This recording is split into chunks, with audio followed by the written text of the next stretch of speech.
L'autre jour, je parlais de cette chaîne avec un ami, puis il me disait « C'est sympa cette chaîne, mais elles sont où les aventures ?» C'est vrai qu'avec un nom pareil, Mon aventure avec Dieu, peut-être que vous attendiez autre chose. Alors j'ai décidé de partager avec vous cette fois-ci 2 aventures qui me sont arrivées il y a quelques années en vidéo. Allez, on y va!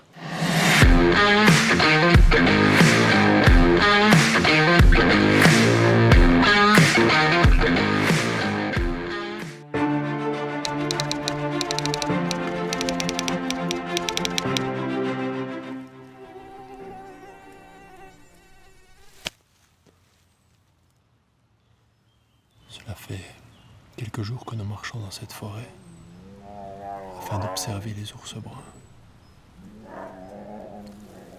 D'après les bruits qui sont à quelques mètres devant nous,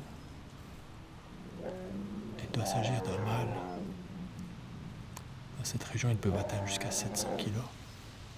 On espère donc ne pas se faire repérer. Attention!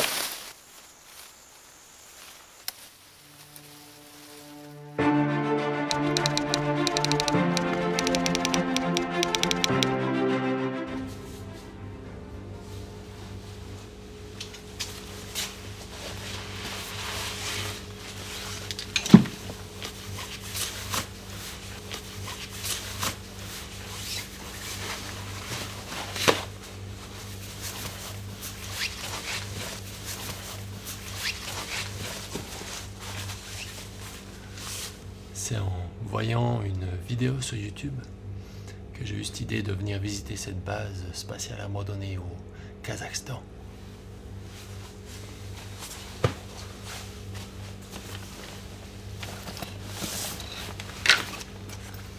Notre guide nous a laissés à quelques kilomètres d'ici afin d'éviter les patrouilles de garde. Il est 2 heures du matin et si tout va bien dans quelques heures, nous pourrons visiter le site. Chérie, à table! Oui, j'arrive! Bon, vous l'avez compris, si vous espériez trouver des aventures à la Mike Horn ou Indiana Jones, c'est pas sur cette chaîne que vous allez les voir. J'ai bien vécu 2-3 choses il y a quelques années, alors qu'on était à Madagascar pour un voyage missionnaire. On dormait à même le sol la plupart du temps, on était en brousse pendant plusieurs semaines. Les rats nous visitaient pendant la nuit et d'autres petites bestioles. Quand on se douchait, 2 minutes après, on était de nouveau transpirant tellement il faisait chaud et humide. Et puis, à chaque fois qu'il y avait des pluies qui étaient très abondantes, tous les chemins autour du lieu où on vivait se transformaient en rivières et les rendaient impraticables. Pour moi, qui venais de la Suisse avec un certain confort, c'est vrai que ça ressemblait quand même pas mal à de l'aventure. Alors pourquoi est-ce que j'ai appelé cette chaîne Mon aventure avec Dieu ? Finalement, j'ai une vie relativement banale qui ressemble à la vie de la plupart des gens. Aujourd'hui, sur les réseaux sociaux, on voit plusieurs personnes, des influenceurs, qui nous montrent des vies un petit peu extraordinaires, qui voyagent tout le temps, des blogueurs. Mais au fond, on sait très bien qu'on ne peut pas vivre tous comme ça. Alors, qu'est-ce que c'est une vie d'aventure ? Eh bien, pour moi, il y a 2 éléments que j'ai retenus et que j'aimerais partager avec vous dans cette vidéo.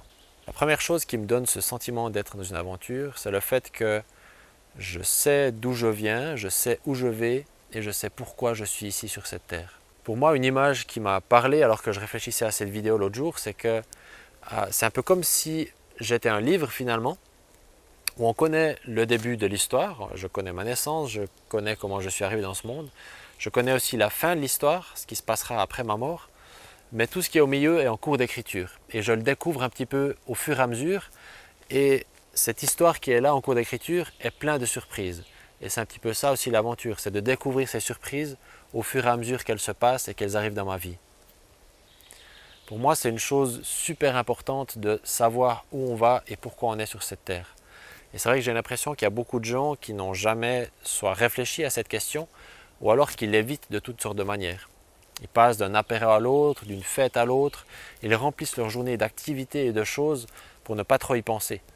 Mais un jour, il faudra y penser, il faudra y réfléchir. Peut-être que ça sera sur le lit de mort et peut-être que ça sera déjà trop tard pour revenir en arrière et faire des choix différents.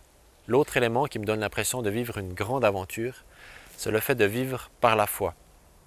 Je ne sais pas si certains d'entre vous se souviennent encore de ce film, Indiana Jones et la dernière croisade.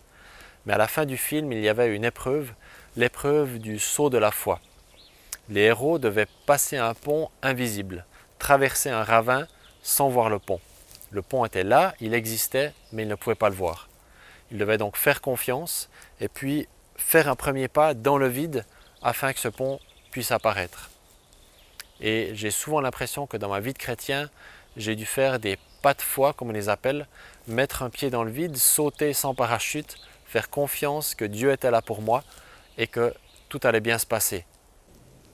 En 2016, nous avons déménagé avec nos 3 enfants à l'époque et pour nous c'était un réel pas de foi car nous n'avions pas assez d'argent pour payer notre futur loyer. Il a donc fallu un premier miracle pour qu'une agence accepte de nous donner un logement et puis nous avons dû faire confiance à Dieu que nous arriverions à payer le loyer quand l'échéance serait là. Humainement parlant, tout était au rouge. C'était impossible pour nous de faire ce déménagement et de payer notre loyer. Mais nous avons fait confiance car nous avions l'impression que Dieu nous disait « Oui, allez-y, je suis avec vous ». Nous avons donc traversé ce pont invisible, nous avons fait confiance à Dieu et il est intervenu pour nous. Nous avons pu payer notre loyer mois après mois et nous avons eu ce qu'il nous fallait pour payer toutes nos factures.